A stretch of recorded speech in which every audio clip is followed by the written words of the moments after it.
Di bagian sebelumnya, turnamen Akademi Roh pun dimulai. Namun Tangsan, Dai Mumbai, dan Mang Hojun yang masih belum selesai mendownload kekuatan cincin rohnya absen, sehingga Sri Lanka harus berusaha keras untuk mengulur waktu. Beruntung di detik-detik terakhir ketika semuanya sudah KO, Tangsan akhirnya muncul dengan kekuatan baru yang sangat mengejutkan semua yang hadir di sana. Tak butuh waktu lama, ia pun sanggup mengalahkan perwakilan terakhir dari tim kedua Akademi Tiando.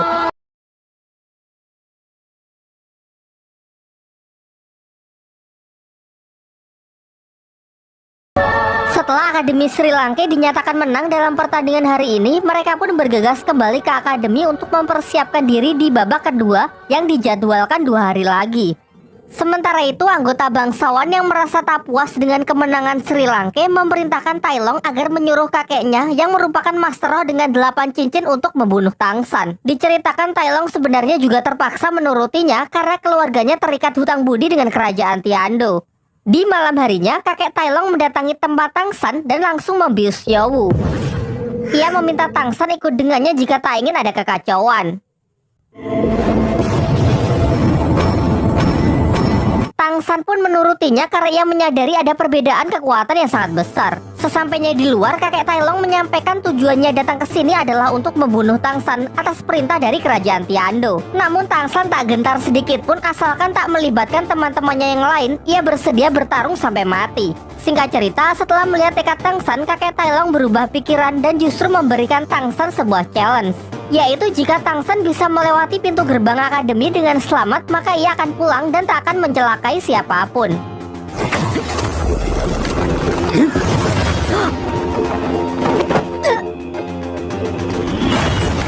Sayangnya kakek Tai Long dengan mudah bisa menghalau gerakan Tangsan cukup dengan aura roh pelindungnya saja.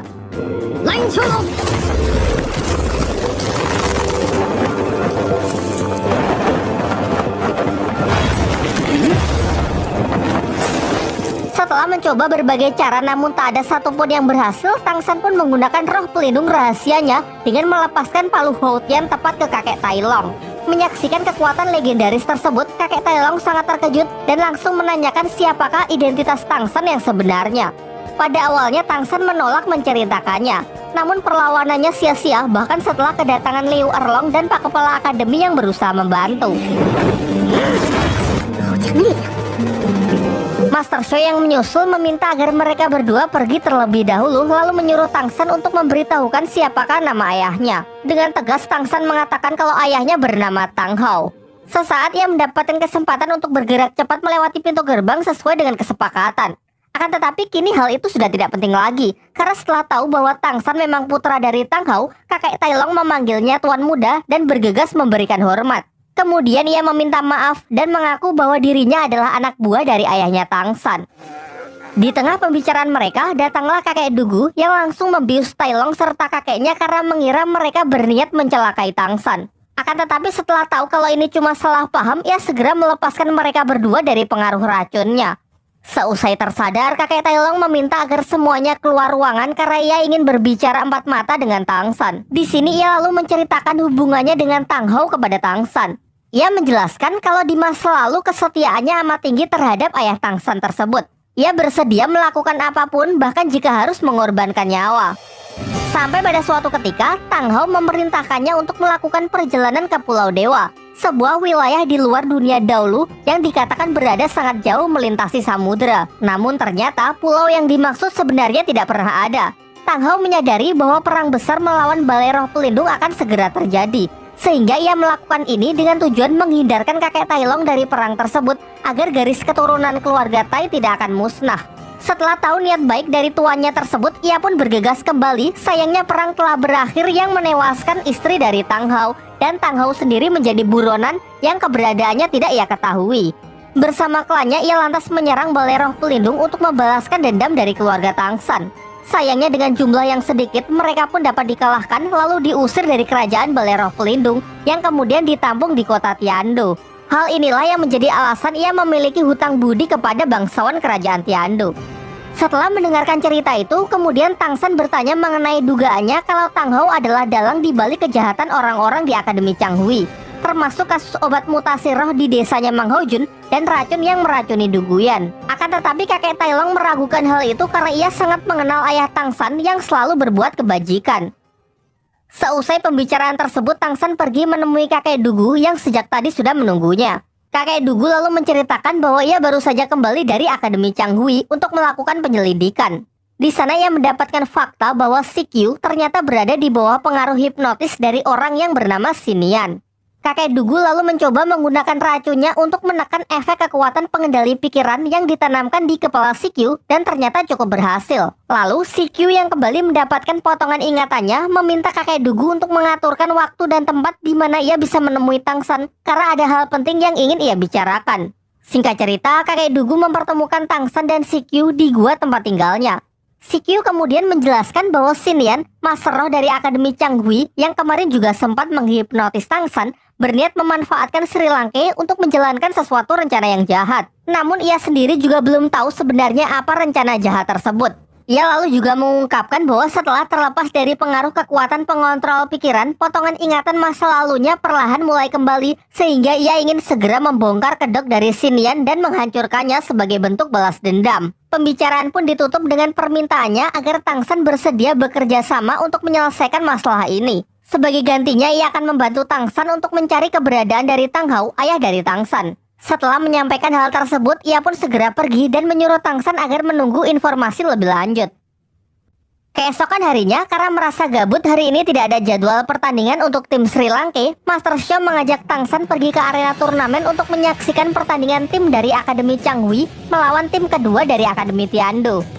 Pertandingan ini dinilai agak aneh karena Akademi Changhui terlihat sangat percaya diri dengan hanya mengirimkan Sikyu sebagai perwakilan akademi untuk mengikuti turnamen.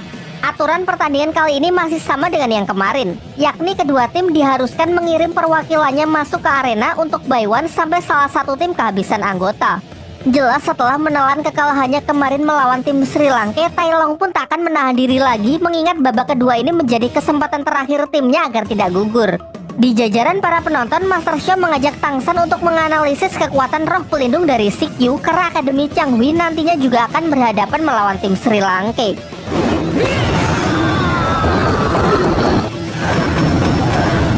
Kembali ke arena, Tailong yang sudah lebih dulu melancarkan beberapa serangannya dengan mudah bisa dihindari oleh Sikyu. Namun sejauh ini Sikyu hanya bertahan dan sama sekali belum menunjukkan wujud dari kekuatan roh pelindungnya.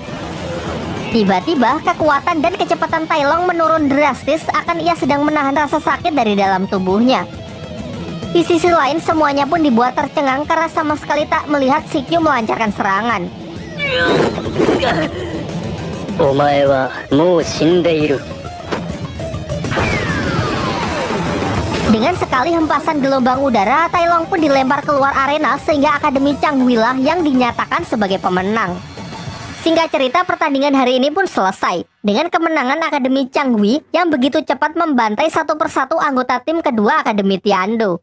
Meskipun tidak berhasil menganalisis kekuatan roh pelindung dari Sikyu saat pertarungan, Master Shao tetap berusaha mencari tahu dengan menjelajahi seisi arena untuk menemukan petunjuk. Di tempat tersebut, ia berhasil mendapatkan sedikit petunjuk yang mungkin saja nanti dapat berguna untuk mencari cara dalam mengatasi roh pelindung Sikyu yang nampaknya sangat overpower.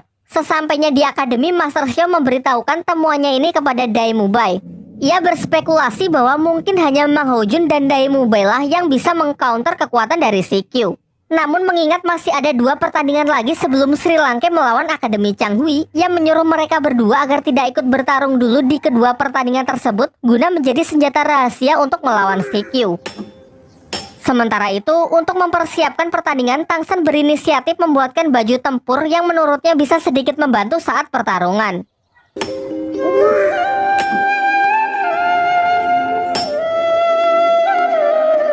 Singkat cerita, tibalah waktunya tim Akademi Sri Lanka kembali maju untuk bertanding.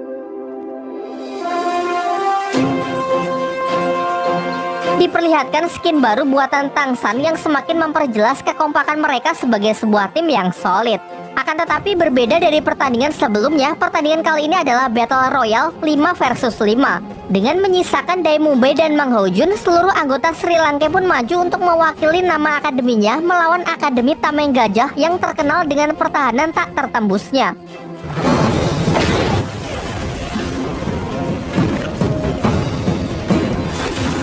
觉这个控制性